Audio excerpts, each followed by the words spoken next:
The Flint water crisis began 10 years ago today.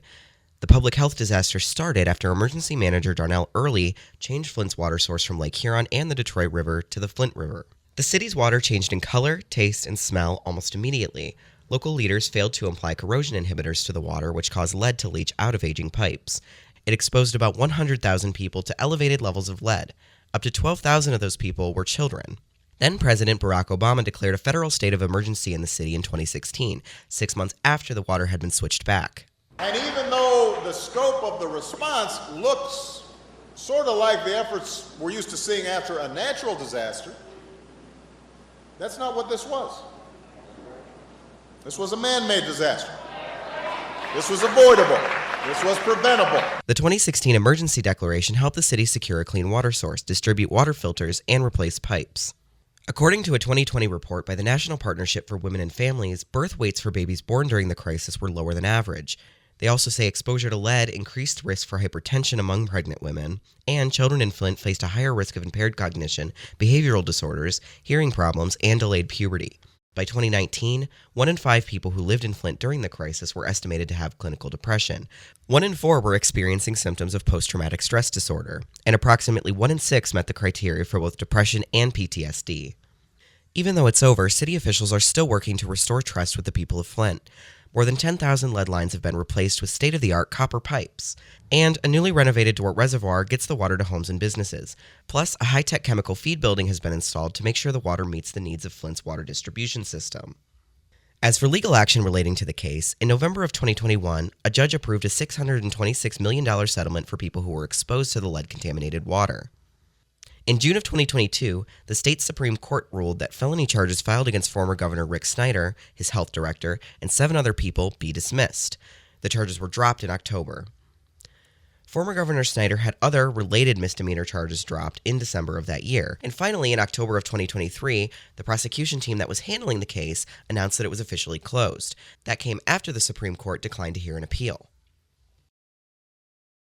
In a move few predicted, Marjorie Taylor Greene, Republican U.S. Representative from Georgia, is resigning from her seat in Congress. Greene's announcement was made on X this evening. It comes after weeks of backlash following her public break from President Trump and the Republicans at large.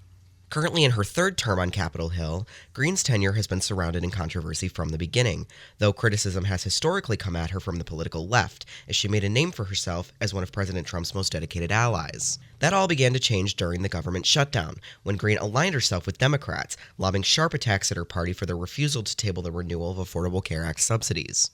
In her resignation statement, Greene says she feels both parties have abandoned their constituents. Republicans will likely lose the midterms, and in turn be expected to defend the president against impeachment after he hatefully dumped tens of millions of dollars against me and tried to destroy me. It's all so absurd and completely unserious. I refuse to be a battered wife, hoping it all goes away and gets better. Greene's relationship with the Trump administration first began to show cracks earlier this year. That's when she made repeated public comments about her support to release the full Epstein files. That came before the president began to throw his support behind the move as well. The bill authorizing their release passed the House and Senate and has been signed as of this week. Clerks across the country are still working on final vote counts, but what's clear right now is that Donald Trump will be the next president of the United States. Transition plans are already in motion, and Trump's campaign team is now shifting into place for his future administration. Let's take a look at who's on the table for Trump's second-term cabinet.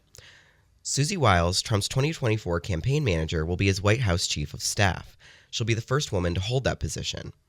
Other roles still under consideration: former WWE boss Linda McMahon is a potential pick for the Commerce Department, and Florida Representative Mike Waltz is being floated as a potential head of defense.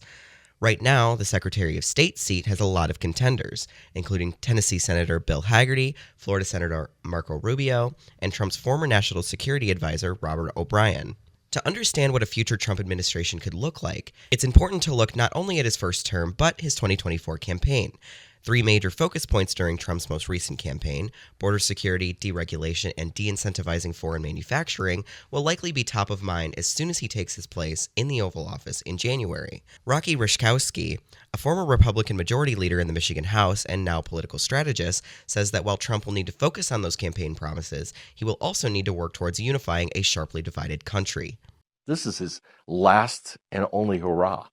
So if he wants to go out on the top of the hill, he's going to make sure that he works for every American. And now looking back at Tuesday's results, President-elect Donald Trump's political comeback was seen firsthand in Michigan, where his vote share increased in nearly all corners of the state. With 99% of Michigan's votes counted as of Friday, Trump led Vice President Kamala Harris by about 82,000 or 1.5% out of 5.5 million votes cast. Political analysts are still cautioning against making final conclusions based on current data, since votes and public opinions are still being reviewed. And following Vice President Kamala Harris's concession speech on Wednesday, her running mate, Minnesota Governor Tim Walz, took the stage today with his own sunset speech.